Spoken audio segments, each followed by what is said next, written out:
Olá, professora, aqui é a Giovana e eu vou explicar um pouco melhor como funcionam as reações da via da glicose anaeróbia, utilizando esse software interativo. E esse recurso ele facilita muito a visualização das etapas e torna o aprendizado bem mais intuitivo. Só que antes de começarmos, eu acho que é importante entender que a glicose anaeróbia é uma via de produção de energia que não necessita da presença de oxigênio. E nesse vídeo aqui eu vou apresentar as 11 etapas dessa via metabólica. As reações, como podem ver, já estão previamente configuradas no software para que possamos focar apenas na explicação do que acontece em cada uma delas. Antes da gente iniciar, vamos observar que na parte superior da tela estão representadas as enzimas, enquanto na parte inferior estão as moléculas envolvidas nessas reações.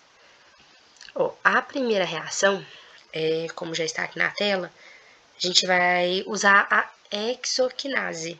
Ela é catalisada pela enzima hexoquinase. Como o próprio nome sugere, ela pertence ao grupo das quinases, enzimas responsáveis pela transferência de grupos fosfatos de alta energia para moléculas-alvo ou moléculas aceptoras. Nessa etapa, a glicose reage com o ATP. Eu vou mostrar aqui a reação para vocês. E como resultado, ocorre a formação de glicose 6-fosfato, ADP, e libera um próton para o meio intracelular, esse prótonzinho aqui. Essa é uma etapa de investimento energético, pois consome ATP. A sua função é impedir que a glicose saia da célula e prepará-la para as próximas reações da via. Próxima reação. A segunda reação, vamos usar a enzima fosfoglicose isomerase, que é uma isomerase, responsável por reorganizar as ligações internas de uma molécula sem alterar sua composição química. E aqui, a glicose 6-fosfato, ela sofre apenas uma reorganização estrutural. E com a reação, ela vai ser convertida, vamos aguardar, ela vai ser convertida em uma molécula de frutose 6-fosfato. Aqui não há consumo e nem produção de energia nessa etapa.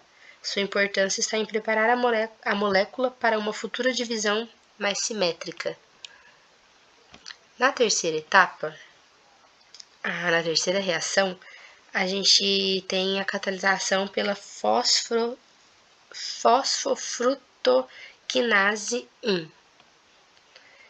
E a outra enzima é outra enzima do grupo das quinases. A frutose 6-fosfato reage com o ATP, formando, olha só, uma frutose 1,6-bifosfato, liberando um próton no meio e um ADP.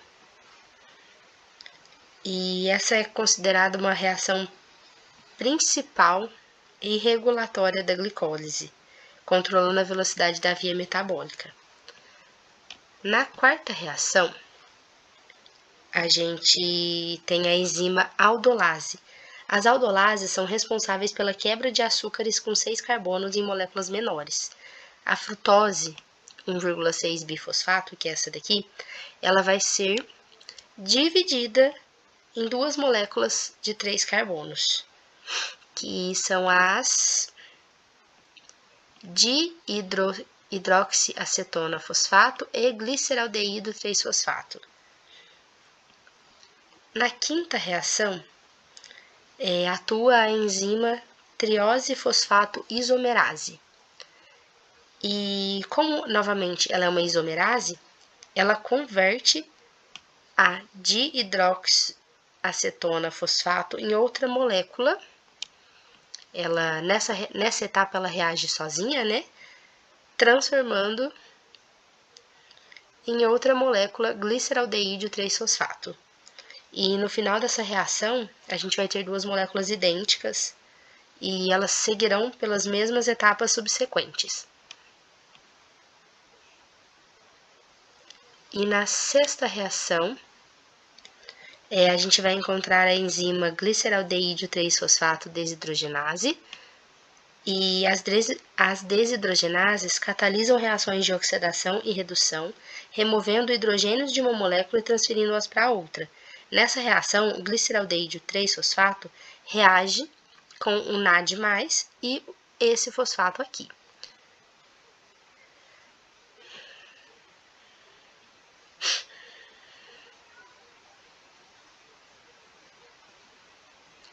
E como resultado, ocorre a formação de um NAD, NADH, um próton livre no meio intracelular, e a formação da molécula 1,3 de fosfato glicerato.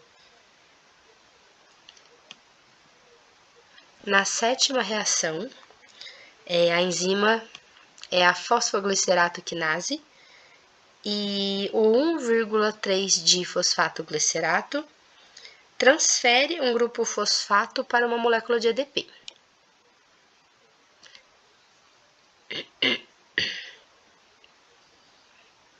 E como produto dessa reação, a gente vai ter uma molécula de ATP e uma molécula de 3-fosfato glicerato.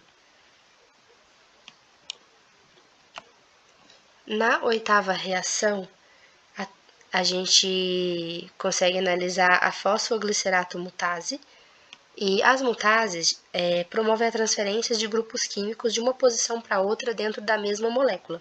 Elas basicamente reorganizam. E aqui o 3-fosfato glicerato é convertido em uma outra molécula, se transformando no 2-fosfato glicerato, por meio de reposicionamento do grupo fosfato. A nona reação é catalisada pela enzima enolase, e a sua função aqui é remover uma molécula de água do fosfoglicerato, do 2-fosfoglicerato no caso. E como resultado, a gente vai observar que vai se formar o fosfoenolpiruvato, que é uma molécula com alto potencial energético, e aqui a gente pode observar a molécula de água que foi separada. Na reação, a gente tem a enzima piruvato quinase, que transfere o grupo fosfato do fosfoenolpiruvato para uma molécula de ADP. E essa reação, essa transferência, ela vai produzir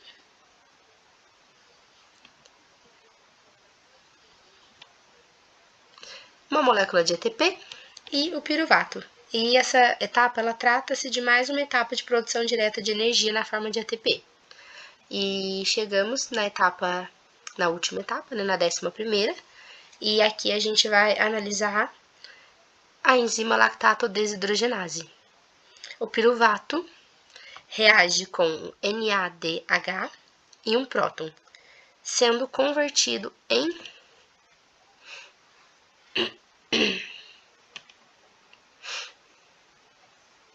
lactato e NAD+. E o NADH, foi oxidado e retornou à forma original NAD+. E o saldo final dessa via, após essas 11 reações, são 2 moléculas de lactato, 2 moléculas de ATP, que foi um saldo líquido, e 2 moléculas de água. E a gente pode concluir que a glicose anaeróbica é uma estratégia metabólica rápida e eficiente, principalmente em casos que a gente tem pouca disponibilidade de oxigênio, já visto que essa via não precisa do oxigênio, E no mais é isso. Obrigada pela atenção e até uma próxima.